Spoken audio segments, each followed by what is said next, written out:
Where does your passion for what you do come from? You know, this is the passion for what I do because I do what I love. Right. Once you do what you love, so you are doing it with passion. Right. It's not doing because I have to do it. By the way, since I resigned from the last job I had with the aerospace company, the aeronautical company, right? Whatever I have done it with love. To the point my wife always talks about that, by the way. See, he loves his business. He comes home, I always say that to my wife. I'll come home when the work is done. I have never had a time scheduled. I have to go home at 5 o'clock or 7 o'clock or midnight. So honestly, the passion comes because you choose things that you're passionate about. And I wouldn't do otherwise. Right. If something I don't love, I don't do it. I don't do anything because I have to make money. No. I love it. I have to love it. So you find it and your passion comes from within. Exactly, within. What or whom do you love best? What is your driving force? The driving force, for example, I have to be successful. Why? Because I like to set the examples for my children. All right. So I always look at my children. I always see them in front of me. I get to be successful. When I die, I want the legacy behind me that our father was a hard-working, successful man.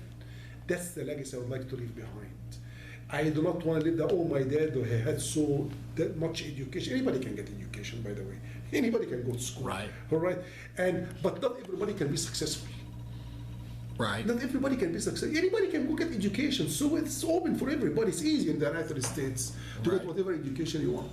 But it's a matter of how you're going to put this education to work for you. And that's not also the issue. How to be successful in what you're doing. So that's exactly what the driving force for me, all right, okay. Success, technically. So what you love best is your wife, your kids, definitely, and helping others. Definitely. I want everybody to be successful. Definitely. Which are you more afraid of, getting your way or not getting your way? See, you know what? I'm always afraid of getting my way. Of getting your way? Yes. Yeah. This is because getting my way could be wrong. Has anyone else been down that road before you? Did you have like an idol or somebody that you looked to for this path? I'll be honest with you, no. No? I developed all that in my own, searching in my soul. Right? And I'm going to share a small, quick story with you. Right? Sure. I lost a great deal of money in the stock market at one time, right? About 10 years ago, right? It would have taken anybody down. People, they commit suicide by doing that. I was laughing. My wife or my children thought Dad went crazy. My wife said Mustafa's going crazy, and I was not really. I was laughing how stupid I was, handing my fate to some company affected by politics and economics. They can play the game and take you up and drop you down the way they want. How did I do that? I like to hold the ropes in my hand. Right. That's exactly, the biggest mistake I made in my life. I'm not saying don't invest in the stock market. You can. Wisely. Wisely. Right. Exactly. Right. Don't put all what you have in one basket. So here it is. Do whatever. Hand it to somebody else to decide exactly your future. No, I cannot. I cannot. I like to hold the remote control all the time. I have learned my lesson. Right. And I will never do the mistake again. When are you most fully yourself? This is when I am in a conversation in politics and history, and, and I speak freely.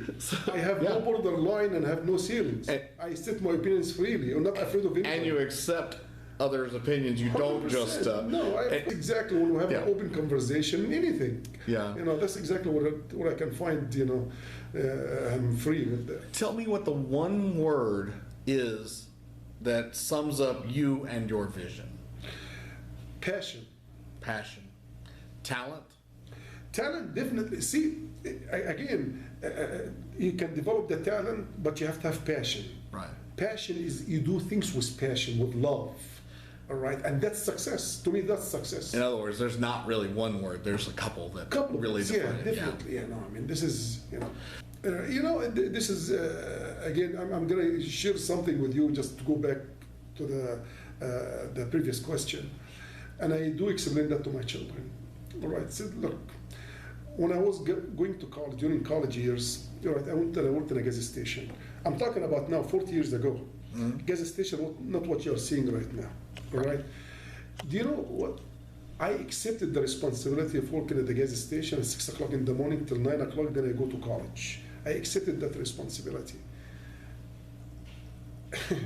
At that time, you have to pump the gas, and the gas stations were not sophisticated. Right. And I had to clean before I leave my shift. I had to go to clean the bathrooms. Everybody was criticizing me of doing that. Saying, why do you know that? I said, you know what? It makes a man who he is. It made me who I am. And I'm so proud of that. So I took passion and I took responsibility in whatever I have done. I took the responsibility. I'm not too big for anything. Right. All right. I'm not too smart for anything. I always say that. I'm not too big. I'm not too smart for anything. If any opportunity of any avenue that I love to do, I'm going to go ahead and do it. I don't care what it is. Is there anyone that you view with awe or? You know, I mean, to be honest with you, I never set a model for myself with other human beings. I do not want to copy anybody. I set the model for myself, what I want, and I break things to phases. What do you want people to remember about each of your presentations? You know, nothing impossible. Nothing is impossible. Nothing is impossible. Can do it.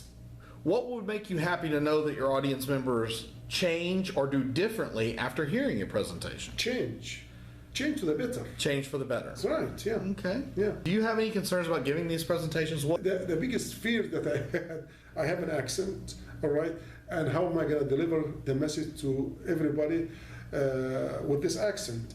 But once I get going, really, I mean, I see so many people with accents all over the place, and my main concern to deliver the message for you clearly. Yeah. That is the most important thing for me. Have you ever failed in life, and has there been a time where you've been at a low point? Let's talk about that. Definitely. So many times, actually. All right, that I stumble. So, what am I doing, or where am I going to go? What's the next step? What's the next move? I always have this in my life, by the way, but I like to be ahead of the events. Right? Yeah. I have to plan it. You know, I mean, I don't go till I completely in the hole. Say, oh my God, how am I going to get out of the hole? I don't allow myself to get that level or that way. All right, I always like to be ahead of the game. All right, as I say, definitely, I went down like anybody else. Went down so many times, picked up the pieces. All right, figured out what did I do wrong, why did I go down. All right, how am I going to get out of this? I have done that. Stock market, classical example. All right, when you're losing your lifetime money in a stock market, what kind of a fool is that? Right. Why did I do that? And I felt I'm losing my children's money and my wife's money, and all right, but I had things to back me up. I had assets to was backing me up. So I mean, that's exactly. But anytime you go down, do not think it's the end of the world. There is a way to come out, but just have to think, how am I going to get out of this downfall?